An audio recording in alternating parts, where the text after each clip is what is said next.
Assalamualaikum warahmatullahi wabarakatuh. Alhamdulillahi rabbil alamin wal aqibatu lil muttaqin wa la udwana illa 'alal zalimin.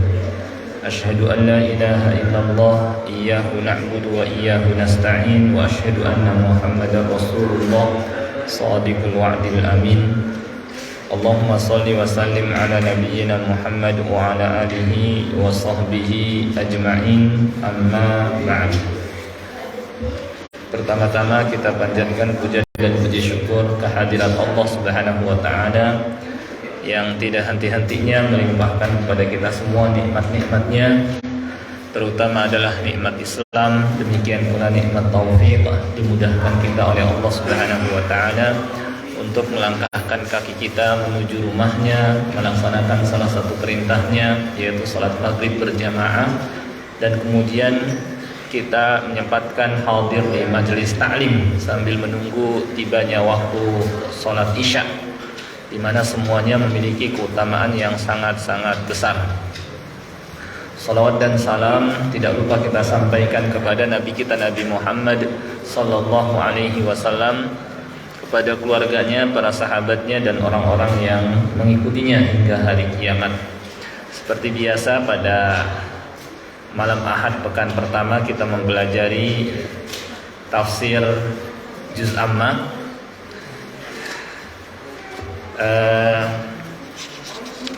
Agar kita dapat memahami ayat-ayat yang biasa kita simak dalam sholat, ya, di mana kita biasa mendengar para imam masjid membaca surah-surah yang ada di Juz Amma. Maka dengan kita memahami, ya, tafsirnya, insya Allah membantu kita semakin khusyuk sholat dalam sholatnya. Karena di antara sarana untuk membantu seseorang semakin khusyuk, yakni semakin memperhatikan apa yang dia baca, hatinya hadir, adalah dengan memahami apa yang dia baca. Dan khusyuk sebagaimana yang sudah kita ketahui adalah ruhnya sholat. Maksudnya apa? Kalau seseorang ingin mendapatkan pahala yang besar dari sholatnya, maka hendaknya seseorang meningkatkan kekhusyuan, ya. Semakin tinggi tingkat kekhusyuan seseorang, maka semakin besar pahala yang dia peroleh. Kata Nabi SAW, innal abda layan sorif. Sungguhnya seorang hamba ketika selesai salat, wa ma kutiba lahu min salatihi illa usyruha, maka dia tidak memperoleh dari pahala salatnya kecuali ada yang hanya 1/10, au tusuha 1/9, au sumunuha 1/8, au subu'uha 1/7, au sudusuha 1/6, au khumusuha, au rubu'uha, au thuluthuha, au nisfuha. Ada yang dapat pahala 1/6, 1/5, 1/4, 1/3, dan ada yang besar, yakni separuh itu pun sudah sangat besar sekali. Sebagian ulama menerangkan bahwa hal ini dipengaruhi oleh kekhusyuan seseorang. Semakin seorang tinggi perhatiannya terhadap sholat, maka semakin besar pahalanya. Cuma semakin berkurang khusyuknya, perhatiannya terhadap sholat kurang, pikirannya kemana-mana, maka pahala yang dia peroleh dari sholatnya pun sedikit, ya, itu. Maka dengan kita memahami surah yang biasa kita dengar, kita baca, ini membantu sekali untuk kita meraih kekhusyuan dalam sholat.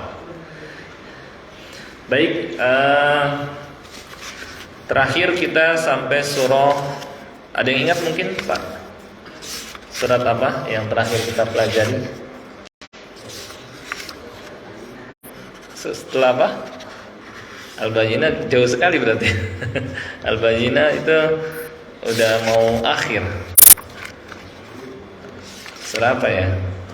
Saya harus dikasih tanda sih. Al-Ghasyiyah. Kelewat jauh enggak itu?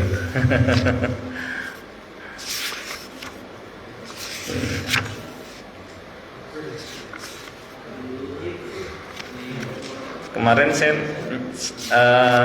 tentang ayat surah At-Takwir ya berarti ya.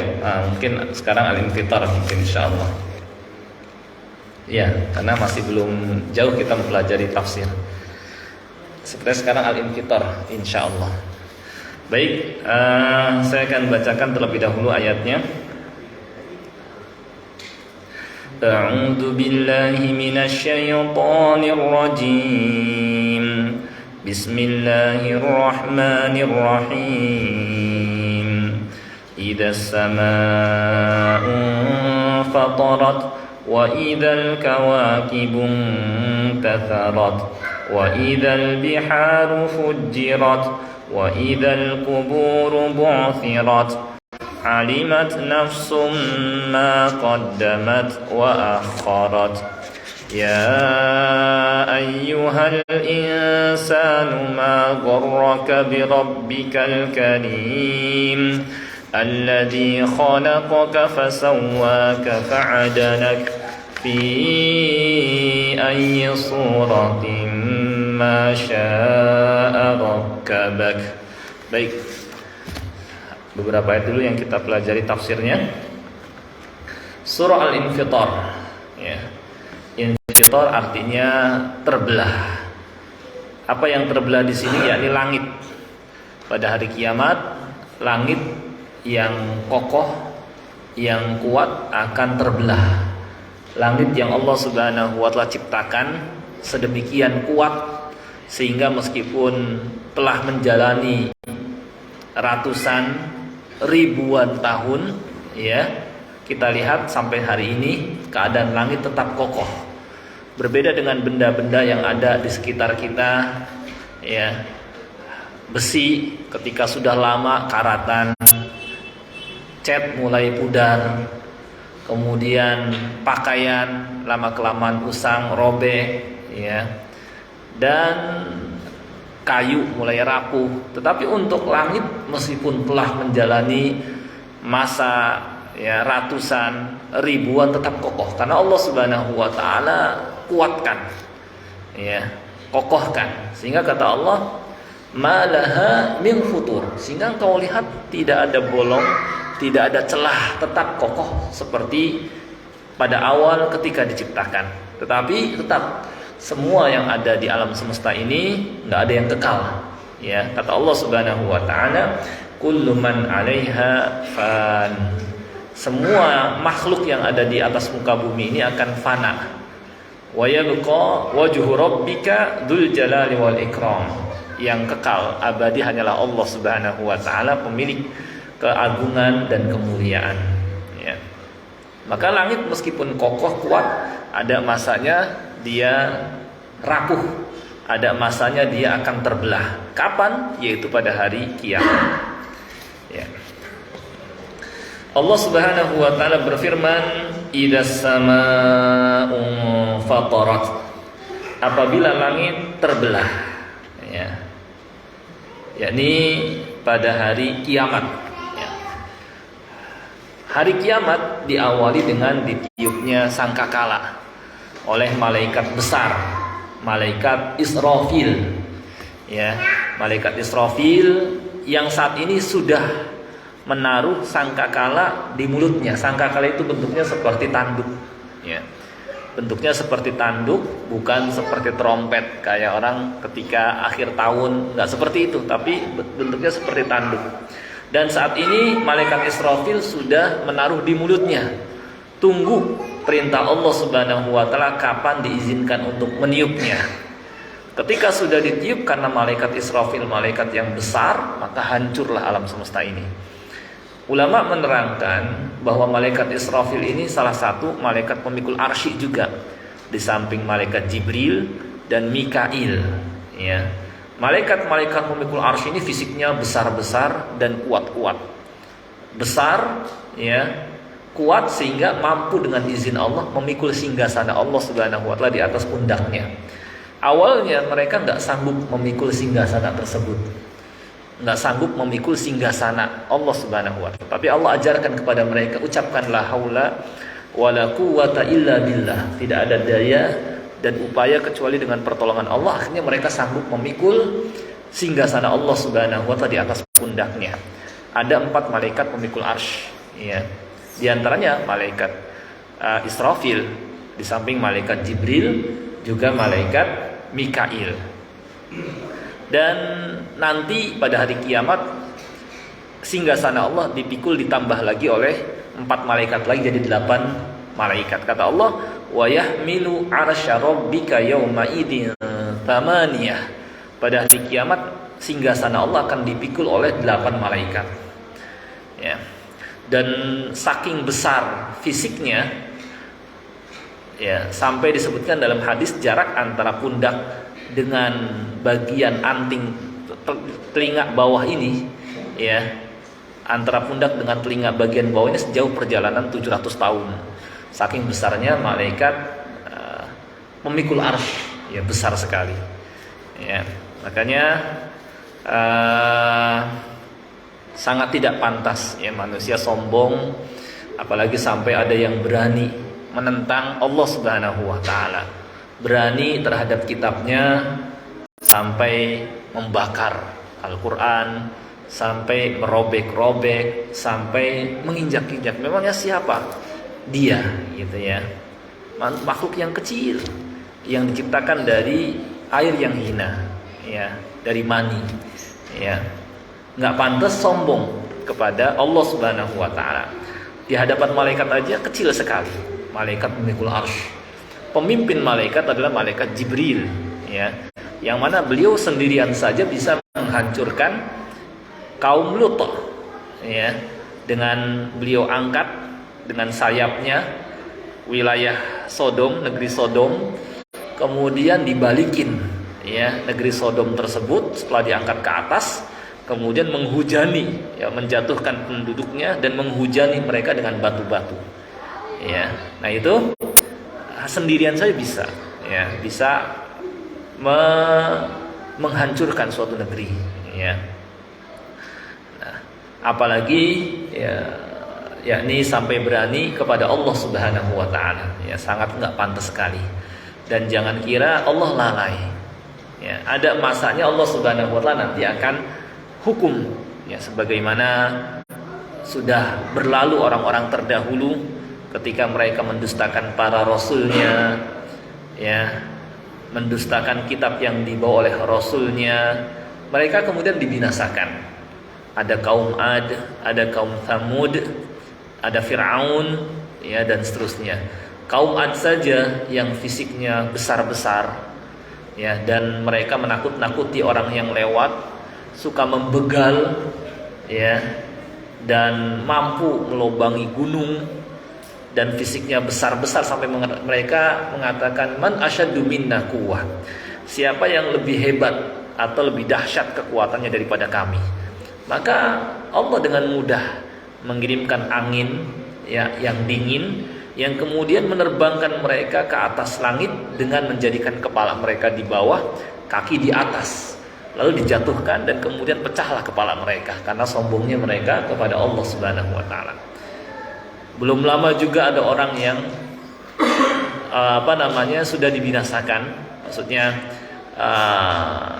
menghina Nabi kita Muhammad sallallahu alaihi wasallam, yang mana beliau datang ingin mengeluarkan manusia dari kegelapan, dari kebodohan kepada pengetahuan, dari kegelapan kepada cahaya, dari kesengsaraan kepada kebahagiaan, tapi air susu dibalas dengan air tuba.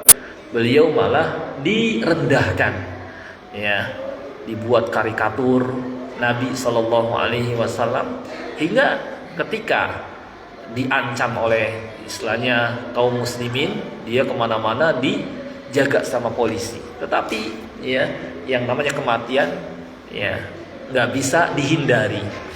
Tibalah saatnya, ya, ketika dia mengendarai mobil, mobilnya terbalik dan kemudian terbakar, kurang lebih 2 jam lebih, hampir 3 jam terbakar di situ sebagai hukuman, ya, di dunia, belum di alam kubur, ditambah lagi dengan di akhirat di neraka, waliyatubillah. Makanya sangat tidak pantas sekali mereka yang berani seperti siapa?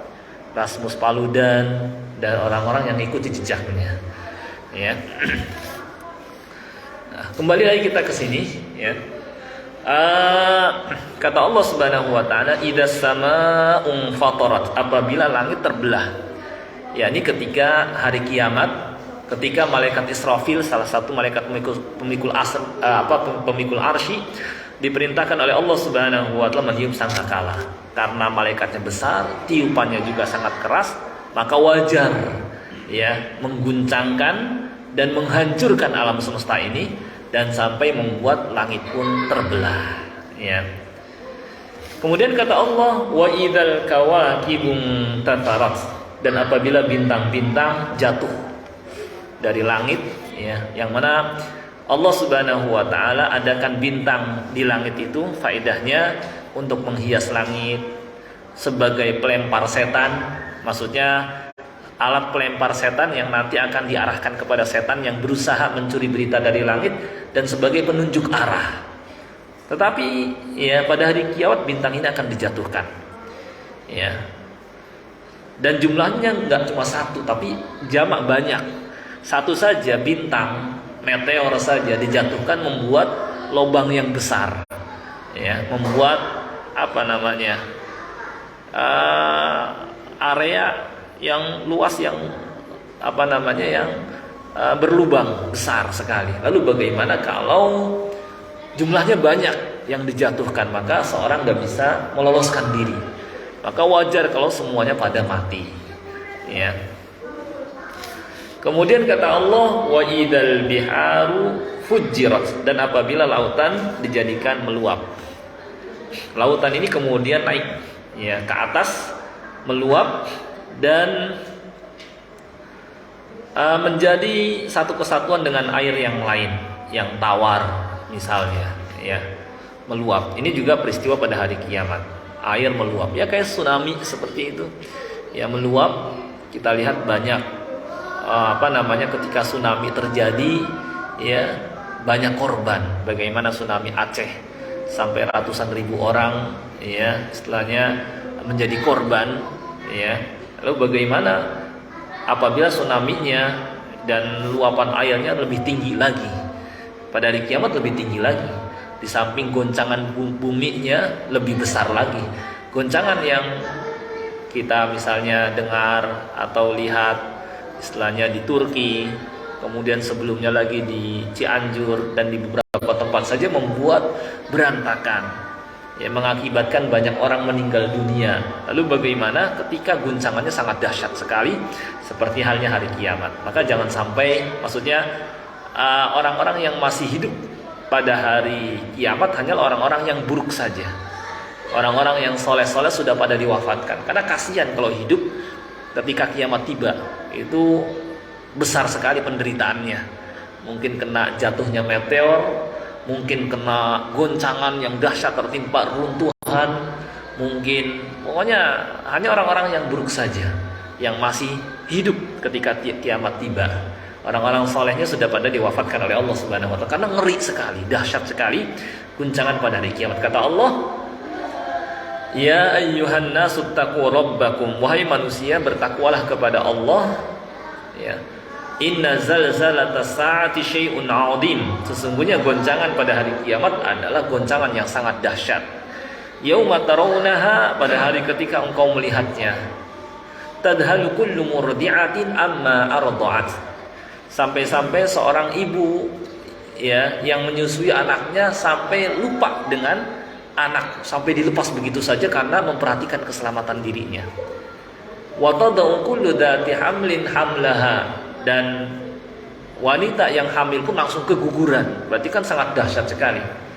Wa taron nasa sukara wa ma hum bisukara, dan kau lihat manusia pada kayak mabuk padahal mereka tidak mabuk.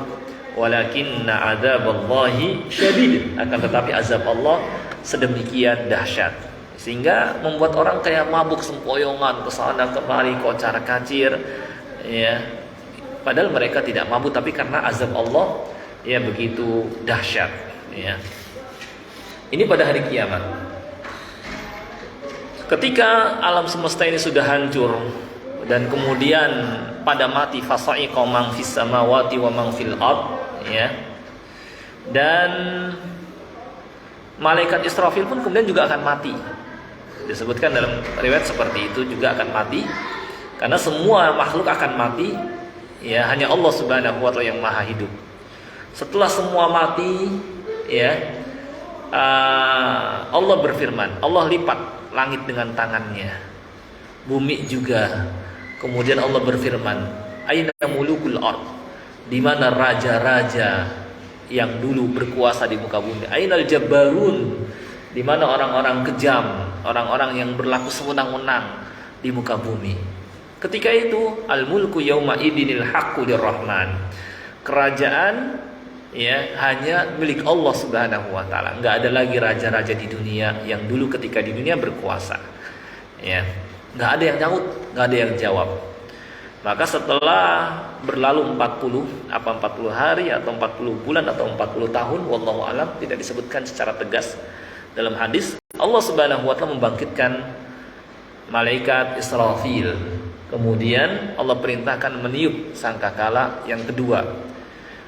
Maka ketika ditiup, ya, wa nufikha fis suri fasa'iqa man fis samawati wa man fil ardi illa man syaa Allah tsumma nufikha fihi ukhra.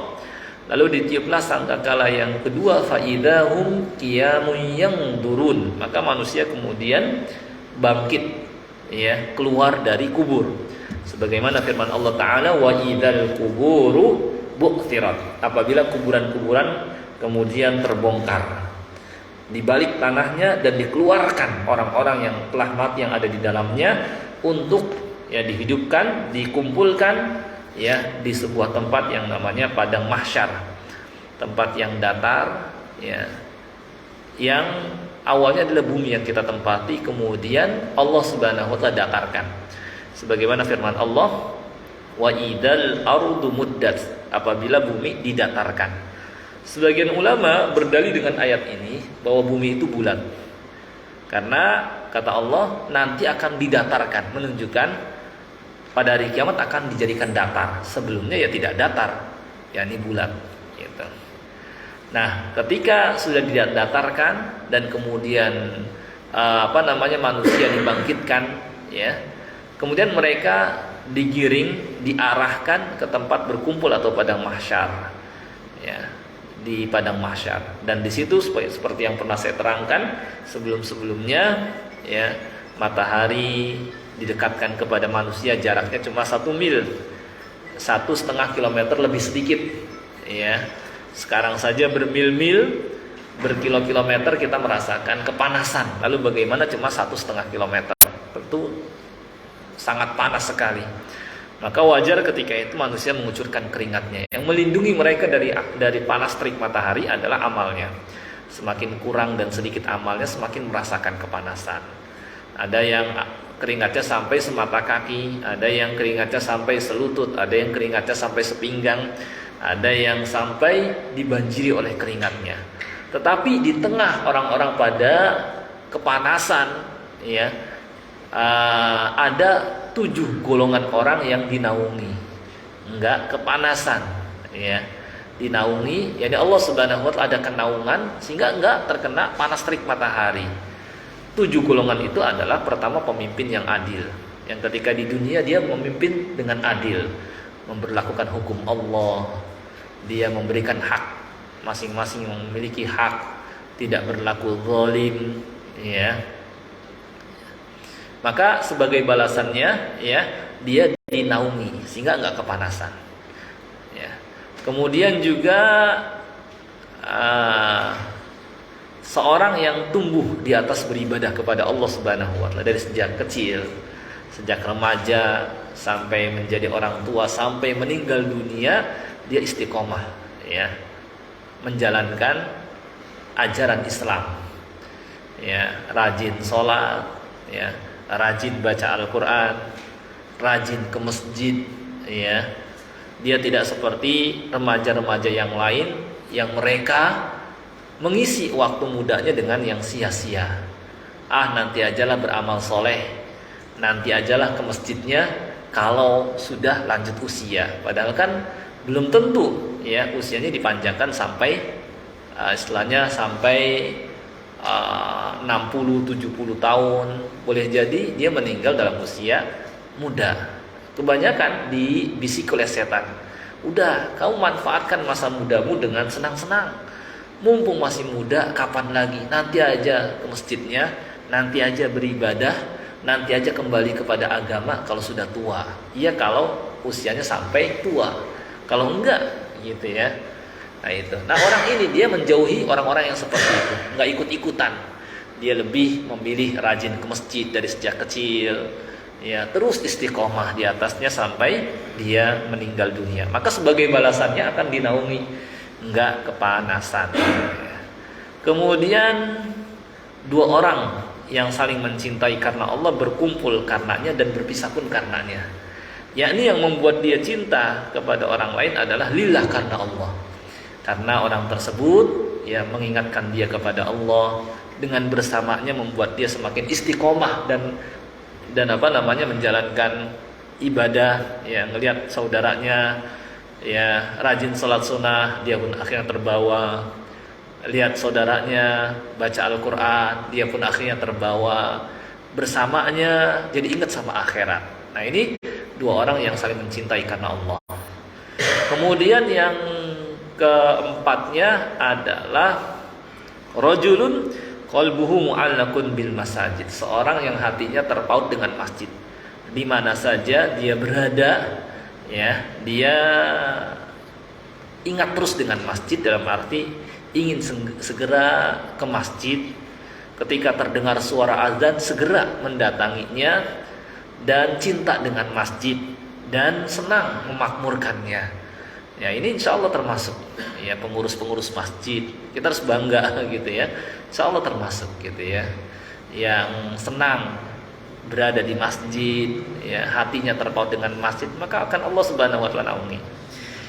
Kemudian juga seorang yang diajak zina ya oleh wanita yang berkedudukan dan cantik, dan kemudian dia mengatakan saya takut kepada Allah, ya padahal dia diajak oleh perempuan ini, tapi dia takut kepada Allah, ya. Kemudian seorang yang bersedekah, yang saking menjaga keikhlasan sampai-sampai diibaratkan tangan kirinya tidak mengetahui apa yang diinfakkan oleh tangan kanannya. Sembunyi-sembunyi ketika orang tidak ada, dia mungkin ya, setelahnya memberi, naruh uang di kotak amal, datang di malam hari ke orang miskin. Ketika ngasih, gak usah sebut nama saya, udah tulis saja hamba Allah misalnya. Itu termasuk insya Allah ya, gitu ya. Di tengah orang-orang banyak mencari istilahnya citra, memperbaiki dirinya, sehingga dia kalau infak tulis namanya, kalau infak di foto, kalau infak di videokan, di syuting. Yang kalau umpamanya nggak gitu dia nggak mau infak. Iya. Kalau perlu disiarkan di televisi, baru dia infak. Ya seperti ini. Nah itu yang kalau seperti ini tidak termasuk. Kalau ini saking menjaga keikhlasannya, diem-diem. Ya. Sama dulu cicit Rasulullah SAW namanya Ali bin Husain, ya bin Ali Zainul Abidin, biasa berinfak di malam hari. Bawa bahan makanan, dia ngasih ke rumah-rumah orang miskin di malam hari, ya. Sampai ketika Ali bin Husain meninggal dunia, orang kok sekarang udah nggak ada lagi yang ngasih makanan di malam hari ke kita. Ternyata yang selama ini ngasih adalah Ali bin Husain, ya. Kemudian seorang yang ketika sendiri, siang atau malam, siang di waktu duha, malam di saat orang-orang pada tidur, dia menyendiri, ingat akan dosa-dosanya dan bahwa dia akan meninggal dunia. Dia takut kalau ya dia akan diazab, ya karena dosa-dosanya ini. Kemudian dia meneteskan air mata, ya. Nah, ini termasuk orang yang dinaungi oleh Allah Subhanahu Wa Taala sehingga nggak kepanasan. Bahkan zaman dulu ada orang yang rela meninggalkan kerajaan, meninggalkan kekuasaan, ya. Di zaman Bani Israel, Rasulullah SAW pernah menceritakan ada seorang raja, ya, yang karena takut terhadap dosa-dosanya, dia kemudian meninggalkan kerajaannya, pergi meninggalkan rakyatnya. Dia berdiri di atas Baitul Maqdis di tengah bulan bercahaya, ya. Kemudian dia mikirkan setelah dosa-dosanya dan sikap lalainya terhadap memenuhi hak rakyatnya, dia khawatir nanti meninggal dunia dia akan disiksa karenanya. Akhirnya dia memutuskan, padahal di malam sambil dia sholat malam, sampai dipasang ada tali. Saking dia berusaha, kalau saking ngantuknya dia pegangan gitu ya. Itu saking dia ingin beribadah kepada Allah dan tidak siap, khawatir rakyatnya nanti menuntutnya. Akhirnya diam-diam dia kemudian pergi meninggalkan rakyatnya, ya, ke sebuah tempat, ya. Sehingga keesokan harinya rakyatnya kebingungan, mana raja mereka gitu ya. Mereka mencari, ternyata mereka sudah ditinggalkan sama rajanya. Rajanya takut kepada Allah dan ingin beribadah kepada Allah Subhanahu wa taala, sampai tiba di sebuah tempat di pinggir laut. Kemudian raja ini dia cari tahu cara bikin batu bata. Kemudian dia pun bisa, akhirnya dia menjual batu bata dan beribadah. Ketika tiba waktu sholat dia sholat. Ya, kemudian terkenallah orang ini, kok ada orang soleh banget, rajin ibadah, waktunya sholat dia berhentikan kerjaannya, sehingga disampaikan ke penguasa negeri tersebut bahwa ada seorang yang ketika tiba waktu sholat dia sholat, orangnya soleh, baik. Maka raja negeri tersebut minta panggil dia ke saya, kayak gitu. Akhirnya nggak mau datang. Akhirnya raja inilah yang mendatangi orang tepat, sampai ya dia malah menghindar. Ketika didekati, akhirnya pun ditanya, siapa kamu sebenarnya? Maka disampaikan, saya adalah raja negeri ini, gitu. Saya tinggalkan kerajaan saya karena saya takut kepada Allah Subhanahu wa taala. Hanya raja ini pun sama, kalau gitu engkau tidak lebih berhak daripada saya akan ikuti jejak kamu, sama ninggalin kerajaannya juga, beribadah kepada Allah Subhanahu wa taala. Nah, orang seperti ini insya Allah akan naungi pada hari kiamat, sehingga nggak kepanasan. Nah itu ya. Nah, ketika itu semua telah terjadi, ya, manusia kan seperti yang tidak saya sampaikan, mendatangi para nabi, supaya para nabi minta kepada Allah atau memberikan syafaat, ya, segera penderitaan mereka segera diangkat.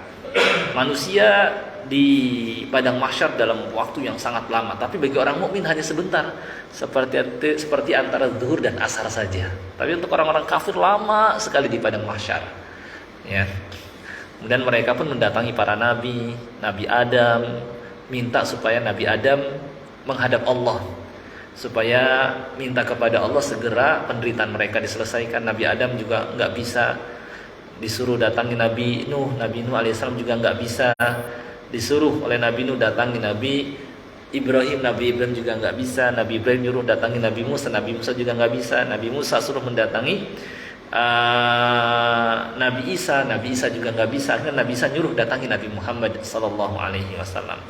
Maka kemudian Nabi Muhammad SAW datang menghadap Allah, dan beliaulah yang diterima syafaatnya. Kemudian sesampainya di singgasana Allah, di hadapan singgasana Allah, Nabi kita sallallahu alaihi wasallam sujud dengan sujud yang lama, sambil memuji, mengagungkan Allah Subhanahu wa taala, bertasbih dan seterusnya. Maka Allah berfirman, wahai Muhammad, ya, angkat kepalamu, mintalah, engkau akan dikasih. Disitulah Nabi kita sallallahu alaihi wasallam minta beberapa permintaan, di antaranya agar penderitaan manusia segera diselesaikan, kemudian agar ahli surga dimasukkan ke dalam surga segera dan ditinggikan derajatnya, agar mereka yang harusnya masuk neraka jadi nggak jadi, agar sebagian manusia diringankan azabnya, seperti paman beliau Abu Thalib diringankan azabnya. Azab untuk paman beliau Abu Thalib, ya, padahal dulu membela Nabi Sallallahu Alaihi Wasallam, cuma di akhir hayatnya nggak mau masuk Islam. Diajak oleh Nabi Sallallahu Alaihi Wasallam, ya ammi, qul la ilaha illallah, wahai paman, ya, ucapkanlah la ilaha illallah, saya akan bela engkau di hadapan Allah. Gitu. Tapi pamannya nggak mau karena gengsi, ya, karena ketika meninggal dunia hadir juga teman-temannya dan paman Nabi Sallallahu Alaihi Wasallam lainnya, dan dikatakan kepadanya, apakah engkau benci dengan agama Abdul Muthalib? Akhirnya Abu Thalib mengatakan, ala millati Abdul Muthalib, kalau gitu saya tetap di atas agama Abdul Muthalib sampai meninggal dunia. Nah, dia nggak bisa masuk surga dan ditempatkan di neraka, cuma azabnya paling ringan. Dengan dikasih sendal dari api, membuat otaknya mendidih, dan dia mengira dialah paling pedih azabnya, padahal dia paling ringan azabnya. Nah, ini Abu Thalib dan syafaat-syafaat lainnya. Maka kemudian setelah Nabi Shallallahu Alaihi Wasallam mengajukan syafaat-syafaat itu, matahari dan bulan kemudian disatukan dan kemudian dijatuhkanlah ke dalam neraka, agar neraka semakin panas, dan agar orang-orang yang dulu ketika di dunia menyembahnya mengetahui bahwa ini baik matahari dan bulan itu tidak berhak disembah, membuat kecewa mereka, ya. Dan karena matahari sudah nggak ada, maka suasana padang mahsyar pun menjadi gelap, ya, gelap. Nah, ketika inilah Allah Subhanahu wa taala datang menghadap mereka. Allah berfirman di surah Al-Baqarah, "Hal yanzuruna illa ayyatiyahumullahu fi dhulalin minal ghamami wal malaikah." Tidak ada yang mereka tunggu di padang mahsyar itu kecuali kedatangan Allah di atas naungan awan. Demikian pula para malaikat. Kemudian mereka datang sambil berbaris para malaikat. Kata Allah di surah Al-Fajr, "Wa jaa rabbuka wal malaku saffan saffa." Maka Allah kemudian datang, demikian pula para malaikat datang sambil berbaris. Ketika itulah dimulailah persidangan, ya, pengadilan terbesar untuk mengadili seluruh umat manusia, yang hakimnya adalah Allah Subhanahu wa taala sendiri yang Maha Adil. Ya, disiapkanlah catatan amal, dihadirkan para saksi, ya, dan mulailah proses pengadilan. Dipanggil satu persatu manusia, dibuka catatan amalnya, ya, dan seterusnya. Nah, ini ketika inilah kata Allah, alimat nafsum ma qaddamat wa akharat. Maka setiap jiwa pun kemudian mengetahui apa yang sudah dikerjakannya dan apa yang dilalaikannya ketika di dunia. Maksudnya apa? Kata Nabi SAW, "Ma minkum illa sayukallimuhullah." Tidak ada di antara kita kecuali akan diajak bicara oleh Allah Subhanahu wa taala, dan laisa bainahu wa bainallahi turjuman, tanpa ada perantara. Langsung dihadapkan kepada Allah Subhanahu wa taala. Untuk orang mukmin ditutupi dari khalayak ramai, diingatkan dosa-dosanya. Kamu ingat dosa ini? Iya ya Rabbi. Kamu ingat dosa ini? Iya ya Rabbi. Sampai ketika disebutkan satu persatu dosa-dosa, dia mengira saya pasti bakal sengsara, bakal binasa. Kata Allah, saya ampuni, ya, dosa-dosamu ini sebagaimana telah saya tutupi ketika di dunia. Wah, akhirnya pun dia gembira sekali. Kalau orang kafir dibuka tanpa ditutupi, dikatakan inilah orang-orang yang ketika di dunia mendustakan Rabb mereka. Ala la'natullahi 'alal zalimin. Ingat, laknat Allah akan menimpa orang-orang yang zalim. Dan kemudian untuk membuktikan keadilan Allah Subhanahu wa taala, maka manusia dibawa lagi ke penimbangan amal.